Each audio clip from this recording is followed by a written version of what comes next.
Salut les filles, donc aujourd'hui je retrouve pour un tutoriel très doré et hyper lumineux, parfait pour l'été. Donc j'ai décidé d'utiliser le produit Stila que je vous avais montré dans un précédent haul si vous avez suivi.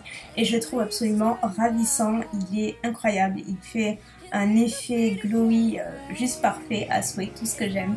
Donc j'avais très envie de vous faire ce petit tuto facile et qui j'espère va vous plaire. Donc sans plus tarder, commençons. Donc je commence par appliquer comme toujours ma base à paupières bien entendu.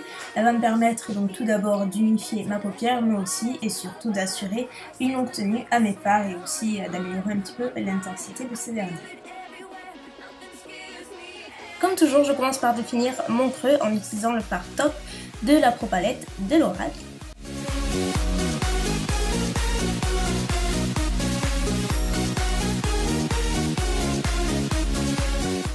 Le produit magique du maquillage, c'est ce fard Stila qui est complètement magnifique. Et en fait, c'est un genre de pigment pressé qui, au contact du petit produit, de la petite solution liquide qui est livrée avec, c'est un genre de Fix Plus, mais en petites gouttelettes comme ça.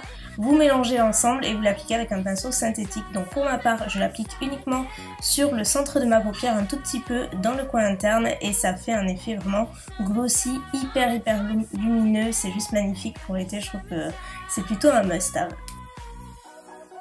Je réapplique toujours le même fard top donc, que j'ai utilisé en tout premier dans le coin externe, juste un tout petit peu pour faire un genre de fondu avec le fard Stila. Donc vous allez voir que juste après je vais en rajouter un autre. J'utilise maintenant une couleur plus foncée qui est Espresso, toujours de la même palette, que je viens placer également dans le coin externe, mais plutôt en forme de V comme je le fais ici, avec mon pinceau pour vraiment apporter cette définition et assombrir également un tout petit peu. Je vais en rajouter, donc j'estompe et je vais en rajouter également à la fin parce qu'on perd quand même de l'intensité à force d'estomper.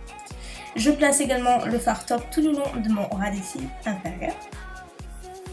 J'avais envie d'incorporer une petite touche de cuivre, je trouve ça très joli avec le doré, j'aime beaucoup. Donc je le place dans le coin interne du ras des cils inférieur, si vous suivez toujours.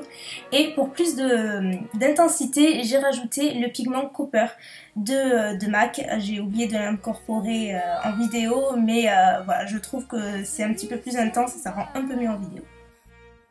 On passe au liner, je trouve que le marron ça s'accorde un petit peu mieux avec le look, c'est plus doux et de plus je trouve que ça va beaucoup mieux avec les tons dorés. Donc voilà, j'ai opté pour un liner marron, c'est celui de chez Laura Mercier et j'utilise également le pinceau liner de Laura Mercier.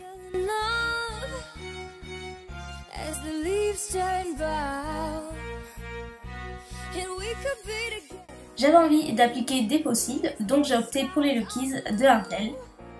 Je n'oublie pas d'appliquer mon crayon noir chouchou de Bobbi Brown sous le ras des cils supérieur au niveau de la muqueuse pour avoir un effet cils plus fourni et ça cache un petit peu les fossiles, etc.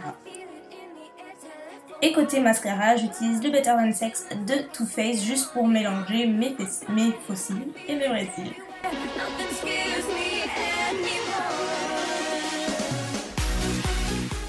Pour le teint, je le veux vraiment très lumineux, bronzé, à l'image du make-up des yeux. Donc pour cela, j'applique le bronzer de Laura Mercier qui est une énorme poudre super sympa. Donc là c'est la teinte numéro 4, donc je l'applique assez grossièrement. Si vous voulez voir la vidéo que j'ai fait sur le contour et l'highlight, je vous le mettrai en barre d'infos, vous pouvez le retrouver à la fin de la vidéo de toute façon. Donc pour le blush, j'ai choisi Melba de MAC, qui est un genre de pêche très doux, assez neutre, totalement mat. Et je suis retombée totalement amoureuse de ma MSF Soft & Gentle de MAC également. Je trouve qu'elle est absolument parfaite pour ce look. Elle renvoie la lumière comme aucun autre highlighter, elle est juste superbe avec ses éclats dorés, elle est parfaite. Voilà. Et pour les lèvres, on reste dans les tons pêche, mais j'ai envie de rester dans le neutre tout de même, vous me connaissez. Et là, j'ai utilisé le crayon à lèvres mat en teinte Bolero de NARS. Et voilà pour ce tutoriel, il est terminé, j'espère vraiment qu'il vous plaira. Moi comme je vous l'ai dit, c'est un maquillage que j'aime beaucoup, non seulement que j'adorais filmer, mais que j'adore porter particulièrement pour l'été. C'est vraiment des couleurs que je ne porte que ça l'été, que ce soit pour le teint ou pour les yeux. Le doré, je trouve ça magnifique. Donc ben voilà, c'était ma version du Golden Glow si on peut dire. J'ai une petite idée derrière la tête concernant un autre tutoriel que je pourrais faire qui est totalement différent. Mais si vous avez d'autres idées, surtout n'hésitez pas, toutes les idées sont bonnes à savoir et je ferai de mon mieux pour les faire. Donc jusqu'à la prochaine vidéo, je vous fais des millions de bisous et je vous dis à très bientôt. Bye. As the leaves turn brown.